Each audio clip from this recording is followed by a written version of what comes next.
Mayetizens, ayan, ano na naman bang ganap? So, dahil po sobrang taas ng gold, nahihirapan ako magbenta now kasi sobrang taas ng gold. So, buy naman tayo. Ayan, si Miss Mayet, o sige, paano ba natin ikikilatis yung mga alahas yung binili sa akin? Let's say, hindi mo siya sa akin bibenta, so karamihan talaga ng mga alahera or mga nag-aalahas, bumibili, ang ginagamit nila is acid test. Nasabi ko na to before. Hindi magnet, mga Mayetizens. Okay? It's a big no-no. So ito, acid test tayo. Paano ba? So actually, ang pag-uri ng alahas, alam ni Miss Mayet lahat yan. Bago sila natuto, ito aking mga appraiser, si Miss Mayet ang nag-original na marunong mag-uri. Ako lang ang nagturo sa kanila lahat. So, teacher yan si Miss Mayet. So, ayan. So, pakita natin ha, pakita natin. Acid test ang gagamitin natin, okay? Uriin natin, paano ba natin madidistinguish yung 18, 21K, 14K, and 10K, and yung hindi ginto. So, acid test po ang ginagamit natin. Ulitin ko po, hindi po siya magnet, mga madam. Ang gumagamit po ng magnet, ano yan? Hindi ko lang alam. Hindi ko alam kung anong tawag sa kanila. Pero, dapat kung alahera ka talaga, legit kang alahera, dapat alam mo kung anong test ang gagamitin mo. Machine o kaya acid test. Okay, mga madam? Malalaman nyo dito kung ano ba talaga yung ginto yung ibibenta sa akin. Real ba? Or it's a boy! Ano bang it's a boy? I-itsa mo boy, hindi siya ginto. Yun yun. So, umpisa tayo sa 18K. Dahil yun ang pinakamabenta sa atin. Ayan, this one is acid test. Ang galing ko, diba? Kahit paghawak, alam na alam ni Miss Mayet. Ayan. And then, polish natin ng konti yung acid. And then, i-kuskus natin. Ayan, alam na alam ko yan. Baka akala nyo, ha, nag-iinarte si Miss Mayet. Alam ko lahat ng trabahong yan, kaya hindi nyo ako pwedeng pagyabangan. Ayan, nilagyan ko ulit ng asido. And then, lalagyan natin ng ash para pag naputol siya, 14K. Pag hindi siya naputol, ibig sabihin niya, 18K. So, ibig sabihin, nandyan pa rin yung mark. Ayan, nandyan pa rin siya. Hindi siya naputol. Straight pa rin siya. Yung kinuskus ko kanina, nandyan pa rin. So, ulitin natin. Para malaman mo yung sinasabi kong naputol. Ayan, nandyan pa rin siya. Oh. Yung kinuskus ko kanina, yun yung kinuskus ko. Then, nilagyan ko ng acid. Then, nilagyan ko ng ash. So, dapat mapuputol siya. Mahahati. Okay? So, 14. Okay? Ulitin natin. Pag 14 naman, ano ba yung sinasabi ni Miss Mayet? Pag 14, yan ha, ang galing-galing kong kumuskus. Naku, naka-gel pa ako, tapos nagagaganito. Pero andito pera, huwag mag-inarte, Miss Mayet. Nasa ginto ang pera. Ayan. Yung ganun din yung ginawa ko. Lalagyan mo ng asido. And then, lalagyan mo siya ng, yan, abo, ash. Abo na sigarilyo or kahit anong abo, pwede. Ayan. And then, pagkalagay mo, lagyan uli natin ng asido. Ayan. So, sanay na sanay akong humawak, ha? Akala nyo. Ayan. O, nasa na? Nawala na. O, yung inano ko, nawala na. So, Miss Mayet, pinakita mo yung 18. Pinakita mo yung 14. Paano naman pag 21? Okay? So, ganito naman. Dapat talaga expert ka. Wow, this one is Bangle 21 from Turkey with Love. Okay? So, paano naman pag 21? Napakadali lang nito.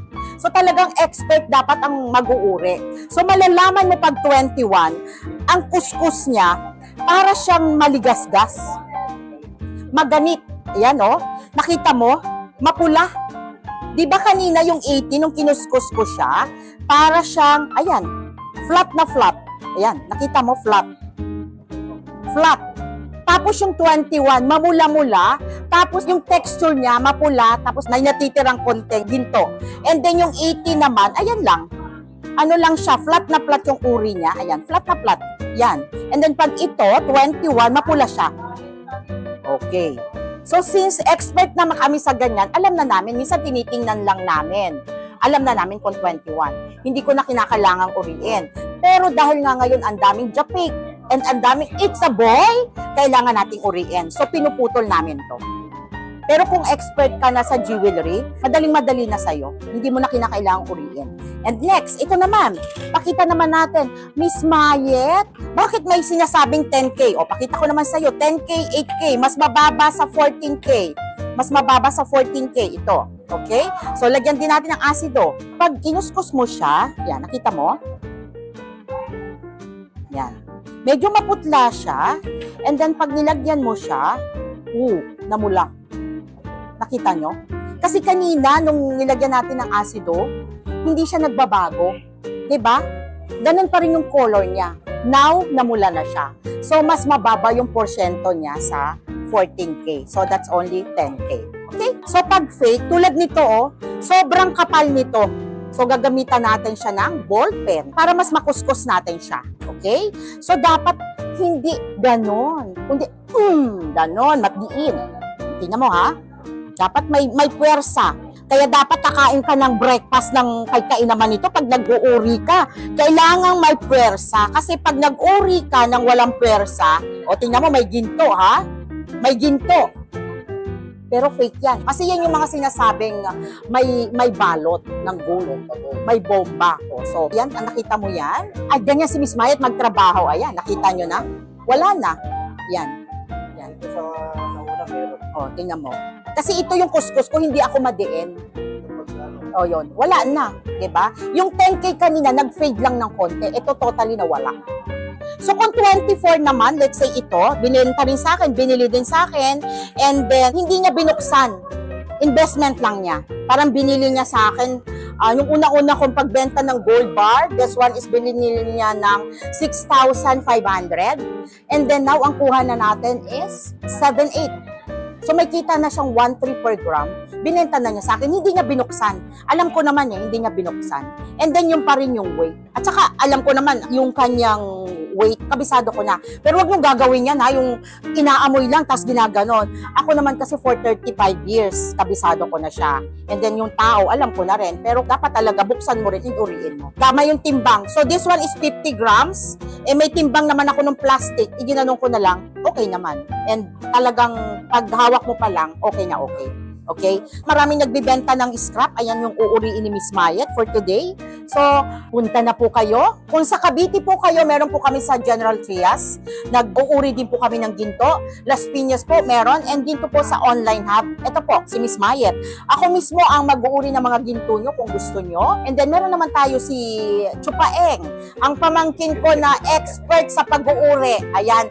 Lahat ng mga nag-uuri sa Mayet, dumaan sa kamay at dumaan sa masusing pagtuturo ni Miss Mayet de la Rosa. Okay? So, ayan po. It's time po, yung mga in-invest nyo, punta na kayo dito sa Mayet de la Rosa. Okay?